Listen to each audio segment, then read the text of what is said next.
this, okay? And this is how you do it. There's all kinds of ways. Get your pen out. Pay attention. Here it is.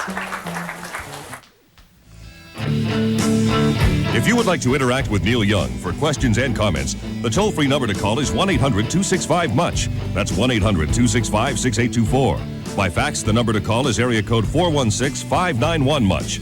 That's area code 416-591-6824. You can also communicate with Neil by email at NeilTV@MuchMusic.com.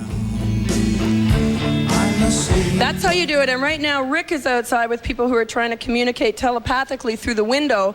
Luckily, we've sent a microphone out there. Rick, have you got a question? I have a microphone out here. I'm the rookie. I'm out here. We have a question from Graham. Markham, Graham? Markham, that's it.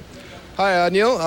We all know that you just did another Farm Aid. We're wondering, do you feel that the legalization of industrialized hemp could help struggling farmers across North America? No, not so far. I think the question was, do I think that organized, like big industry is going to help farmers across North America? I think that's because of he asked what whether was or that? not the legalization of hemp was going to help the farmers. Well, to help the hemp farmers. I think it would, yeah. I think, what would really help the farmers if the Americans, this is an American policy problem that they have down there. If you want to be an organic farmer, if you want to go organic, then you have to stop using chemicals for 3 years. Organic food is worth a lot more than conventional food, which is now chemically contaminated. But organic food is better for you, costs more money. But to be certified organic, you have to go for 3 years without any chemicals on the land, and during that 3 years you get no government subsidies or no bank loans, because to get the bank loans or to maintain the existing bank loans you have to use chemicals. So the rules are really hard on anybody trying to make a difference and improve things. So farmers who could really turn things around and get an organic growing community happening are hindered by the laws. And that'd be a good way to start improving and helping. That's one of the messages I guess you get out there when you do the Farm Aid gigs. Yeah. That's why I got that one so down. Right, I could tell. Yeah. Farm Aid's one of the charities that you do often, but you really pick and choose them, don't you? From the Bridge School, which is really close to heart, and I think I saw you at the Mandela one. Yeah. Yeah. So how do you go about? Because I'm sure that everybody asks you to do everything. It's we consider everyone that comes along, and there are, there just isn't enough time to do an effective job on all of them. Yeah. And so I choose the ones that mean something to me, that I think I can really be of a help on a long-term basis, not just a short-term kind of a thing. Where Mandela, that was an exception to that rule. Yeah. Yeah, it was pretty exciting, actually, when all that happened. Oh, we've got Rick outside. We want to go back to Rick. Oh, we've got a speaker's corner with Rick. Here we go. We're going to head down to speaker's corner down here. Hopefully everyone is nice and warm inside there. Let's go down here and see what we have. See what we have in here. Do you have a question for Neil? Yes, I do. Neil, I was just wondering why some of your best albums are out of print and you can't get them, like On the Beach and Reactor. And also I have a little movie for you, too, that I made about Oh Mimi when I was up there last year. Cool. Edmonton. Okay, so why are those good albums that you like not in print? Because I haven't authorized them to be done yet, because I didn't like the quality of the CDs that were already out, and I'm changing the technology that I'm using to a 24-bit technology that plays back in a way that sounds better.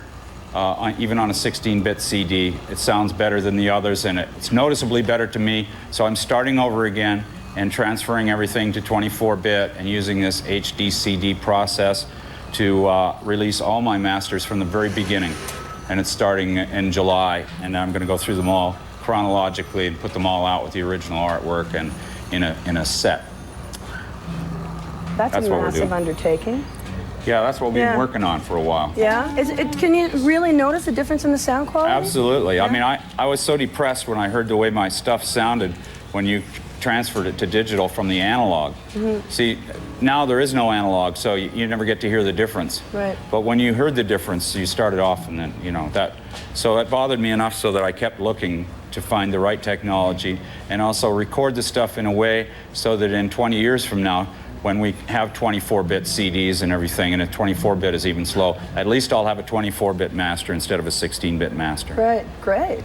So when you do the next, you know, definitive anthology, yeah, I don't more think stuff to I pick doubt from. if I'll be doing that, but you know.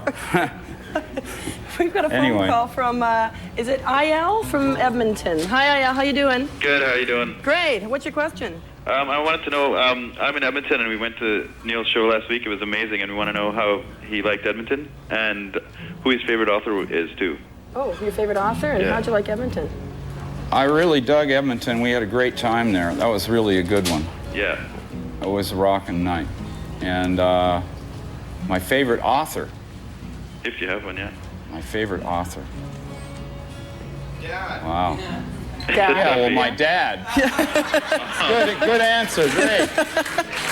That's what I thought of, but I thought it was, well, I better not just, you know, come out with it right away. But a little prompting from the audience, and I was... Neil, I got a fax here from David Klim from Regina, Saskatoon. He says, I was wondering if any of the movies you made and directed were and are available for sale and how I could get one. You did 2 movies, right? Journey Through the Past and Half the Gold Rush? Rust Never Sleeps and Human Highway. Rust Never Sleeps is available, and I think Human Highway might be available. I'm not sure. I think it is, though. And you actually directed those? Yeah. There was a director, because we ran Rust Never Sleeps today on Much, and it'll repeat for you if you missed it. Well, Bernard Shaky directed it, yeah. But it's a live concert. Yeah. Which means... I've never seen Bernard Shaky. Okay. It's a kind of an alter ego so kind it doesn't of guy. really matter, you know, because he was there. He's here. Right. He's... Yeah, right. Okay. We're going to take an email question now, and hopefully it'll come up on the screen so I can see it. This email, Neil, you seem to enjoy nurturing or teaming up with young up-and-coming groups, i.e. Sonic Youth and Pearl Jam. There is an up-and-comer. But these are American musicians. There are so many amazing Canadian musicians who could really benefit from your attention to help break the U.S. barrier, such as the Tragically Hip, etc. How about that? Good question. Well, you know, it's really not a conscious effort to do anything. It just so happens that I think when we met Pearl Jam, we were in Sweden or something, you know, so it could have been, we could have met, you know, some ABBA. Right, could have, yeah. So, I don't think it's a national thing myself. It's a synchronicity No, kind it's of just, thing. you know, it just hasn't happened yet. Right, okay. Or maybe it has and we didn't notice it, I don't know. I can't, yeah, music really doesn't have national boundaries that way. But I've been lucky to have met a few people that you know, that kept turning me on to music and to my roots and everything through the times that I've been working and through the people that my manager has put me together with on these tours. Well, it's funny you mention it's not a national thing, because if you look through, you know, your history and you think about bands like Buffalo Springfield and CS, you know, they're always called the quintessential American bands often. Is that, do you find that odd or just weird? Well, American really is, I look like America as this continent. This is America. There's North America and there's South America. So, you know, Canada and America are all the same thing. I think the United States of America is, if you call it a U.S. band, I don't know. I don't look at it that way. There's so many great Canadian people that have come down to the States and played down there and gone back and forth, and it's a blurred line. The line is only there if you don't cross it. You look like you're kind of itching to play. I don't want to be presumptuous here, but...